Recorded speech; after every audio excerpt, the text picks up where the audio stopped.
The Zizians, the story of America's most disturbing death cult, from that chapter with Mike, running about 42 minutes. This is one of those stories that sounds like fiction but is terrifyingly real. It involves genius-level computer scientists, transgender hackers, NASA researchers, Silicon Valley rationalists, a fake death, multiple murders across the United States, and a group that has been described as a vegan Sith death cult. Mike does an excellent job untangling the timeline, because this case is genuinely difficult to follow. Section 1. The Vermont shooting that started it all. The story opens on a bitterly cold Monday in mid-January 2025 in Vermont, less than 10 miles from the Canadian border. Border Patrol agent David Malland, who went by Chris, was working the southbound lane of Interstate 91. He was 44 years old, an Air Force veteran, engaged to be married, and had worked Border Patrol for 15 years. A 2015 blue Toyota Prius with North Carolina plates caught his eye. The vehicle had been on the authorities' radar for about a week after hotel employees, where the occupants had been staying, reported them wearing tactical gear and carrying weapons. Agent Malland flashed his lights and pulled the Prius over.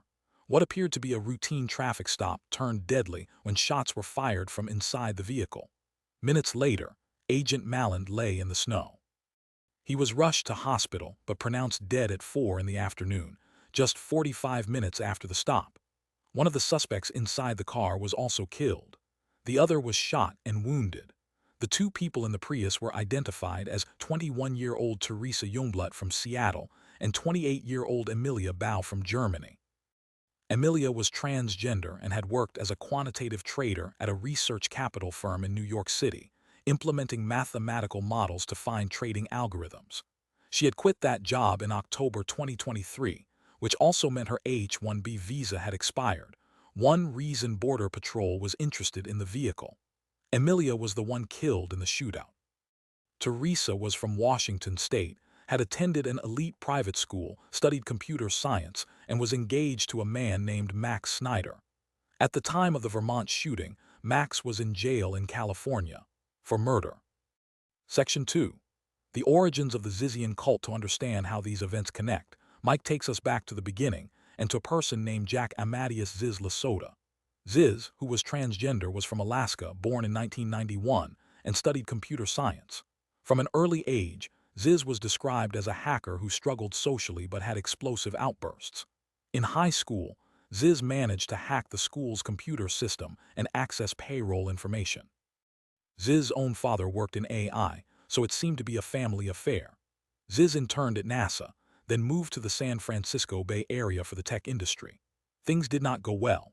Ziz ran a blog called Sinceriously, written in a style Mike describes as a computer nerd trying to write philosophy.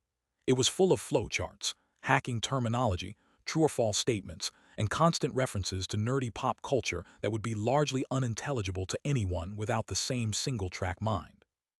Ziz was drawn to the Rationalist subculture, a Silicon Valley community interested in existential risks of technology, particularly artificial intelligence. Groups like the Center for Applied Rationality and the Machine Intelligence Research Institute were at the center of this world. But Ziz took things to an extreme, developing a worldview that treated people as objects to be optimized, where sociopathy was necessary to avoid being pawned by the external world. Section 3. The Rationalist fleet in growing darkness. Around 2017, Ziz began living on a boat in the San Francisco Bay, unable to afford rent and unable to get a job. Together with another person named Gwen Danielson, Ziz started what they called the Rationalist fleet. Gwen believed that people had multiple personalities inside their heads, activated by switching brain hemispheres, and that by putting one hemisphere to sleep you could activate an entirely different personality, potentially even a different gender. The group developed its own jargon, terms like single good, non-good, collapsing the timeline, which referred to multiverse theory. The idea being that since multiple timelines exist, killing someone in this timeline is acceptable because they are fine in another one. If that sounds insane, Mike acknowledges it is. But the cult logic worked on the vulnerable and neurodivergent people Ziz specifically targeted. Classic cult behavior was employed. Members were cut off from friends and family. They developed their own terminology. You were either with them or against them. Ziz was described as a master manipulator who was extremely skilled at targeting those who were naive and vulnerable. The group began to grow, attracting mathematicians, intellectuals, people who worked at NASA, Google, and high-tech research institutes. Section 4. The Protest, the Landlord, and the Sword. In 2019, Ziz led a protest against the Center for Applied Rationality alumni reunion. By this point, the Zizians had been ostracized by mainstream rationalists. They showed up wearing black robes and Guy Fawkes masks, surrounded all exits of the venue in the Northern California woods, and blocked a bridge with a van. SWAT teams were called. The Zizians were arrested and accused the police of anti-trans discrimination. After the boat experiment failed, the group moved to trailers on land owned by an 80-year-old man named Curtis Lind in Vallejo, California. Lind was a patron of the arts who rented the space cheaply. Then the pandemic hit, California banned evictions, and the Zizians simply stopped paying rent. Relations deteriorated. The Zizians started carrying knives in plain sight. Then in August 2022, Ziz supposedly died in a boating accident. She fell into the San Francisco Bay at night. The Coast Guard searched for hours. Her body was never recovered. A memorial was posted online. Condolence messages praised her as one of this age's visionary philosophers. Gwen Danielson also disappeared, with her lawyer claiming she was dead, though she was spotted by multiple people at the trailer park after her supposed death. In November 2022, things exploded. Curtis Lind came to fix a water leak on the property. What happened next is disputed. The Zizians say he came down threatening them with a firearm. Lind says they attacked him. What is not disputed is the result. Curtis Lind was stabbed with a katana that went straight through his body. He lost an eye.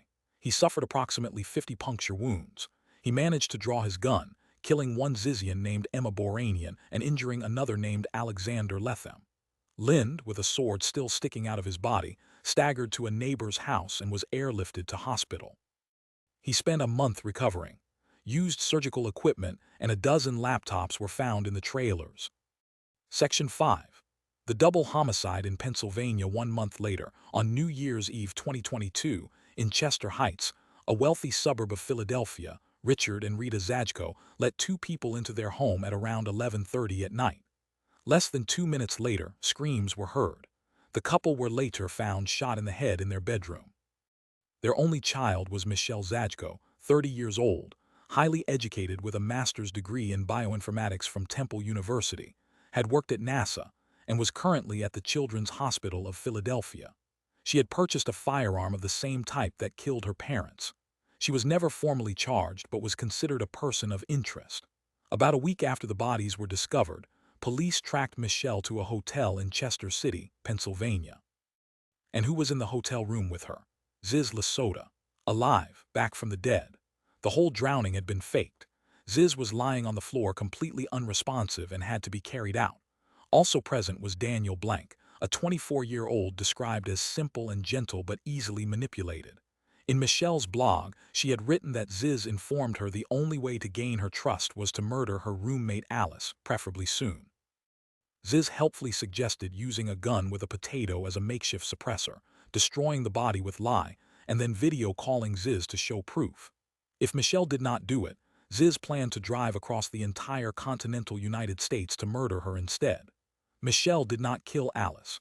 Ziz did drive across the country. And a little over a week after Michelle's parents were murdered, Ziz was found in that hotel nearby. Section 6. The final kill, Curtis Lind's murder. This is where it all comes full circle. In January 2025, 2 of the Zizians were facing trial in April for the murder of Emma Boranian and the attempted murder of Curtis Lind. Curtis was the only non-Zizian witness. On January 17th, Max Snyder, Teresa's fiancé, showed up outside Curtis Lind's home in Vallejo dressed in all black. Curtis confronted him. Max grabbed him and stabbed him multiple times with a large knife. Curtis fell. Max walked away, then turned around, walked back, and slit the 82-year-old man's throat. Meanwhile, on the other side of the country, Teresa and Amelia were heading to Vermont, where they would fatally encounter Border Patrol Agent Malland. Inside their vehicle, police found hollow-point ammunition, gas masks, night vision equipment, and a firearm that had belonged to Michelle Zajko. Section 7. The arrests and where things stand. On February 16, 2025, Ziz, Michelle Zajko, and Daniel Blank were all arrested in Allegheny County, Maryland. They were found in a white van on private property with handguns, rifles, and ammunition. They had been linked to a property in Chapel Hill, North Carolina, which appears to be where the cult relocated after leaving California. The death toll linked to the Zizians now stands at 6. Emma Boranian, Richard and Rita Zajko, Curtis Lind, Border Patrol Agent David Malland, and Amelia Bao. Max Snyder has been charged with Curtis Lind's murder. Teresa Youngblood has been charged with Agent Malland's murder.